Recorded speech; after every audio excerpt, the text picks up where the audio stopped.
Les Actes des Apôtres, chapitre 25. Festus étant arrivé dans la province, monta 3 jours après de Césarée à Jérusalem. Les principaux sacrificateurs et les principaux d'entre les Juifs lui portèrent plainte contre Paul. Ils firent des instances auprès de lui et, dans des vues hostiles, lui demandèrent comme une faveur qu'il le fît venir à Jérusalem. Ils préparaient un guet-apens pour le tuer en chemin. Festus répondit que Paul était gardé à Césarée et que lui-même devait partir sous peu. Que les principaux d'entre vous descendent avec moi, dit-il, et s'il y a quelque chose de coupable en cet homme, qu'il l'accuse. Festus ne passa que 8 à 10 jours parmi eux, puis il descendit à Césarée. Le lendemain, s'étant assis sur son tribunal, il donna l'ordre qu'on amenât Paul. Quand il fut arrivé, les Juifs qui étaient venus de Jérusalem l'entourèrent et portèrent contre lui de nombreuses et graves accusations qu'il n'était pas en état de prouver.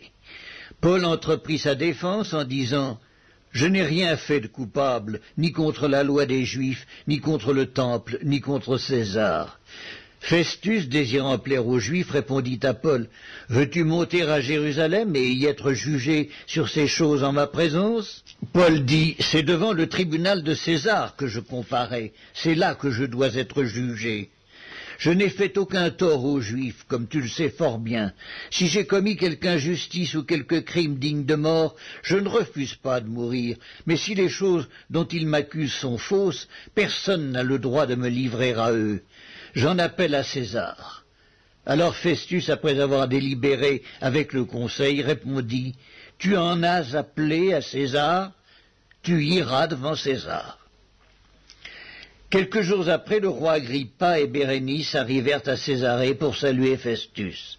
Comme ils passèrent là plusieurs jours, Festus exposa au roi l'affaire de Paul et dit, « Félix a laissé prisonnier un homme contre lequel, lorsque j'étais à Jérusalem, les principaux sacrificateurs et les anciens des Juifs ont porté plainte en demandant sa condamnation.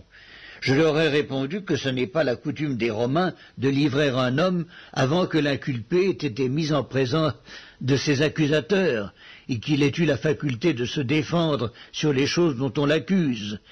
Ils sont donc venus ici, et sans différer, je m'assis le lendemain sur mon tribunal, et je donnai l'ordre qu'on amenât cet homme. Les accusateurs s'étant présentés, ne lui imputèrent rien de ce que je supposais. Ils avaient avec lui des discussions relatives à leur religion particulière, et à un certain Jésus qui est mort, et que Paul affirmait être vivant. Ne sachant quel parti prendre dans ce débat, je lui demandai s'il voulait aller à Jérusalem et y être jugé sur ces choses, mais Paul, en ayant appelé, pour que sa cause fût réservée à la connaissance de l'empereur, j'ai ordonné qu'on le gardât jusqu'à ce que je l'envoyasse à César.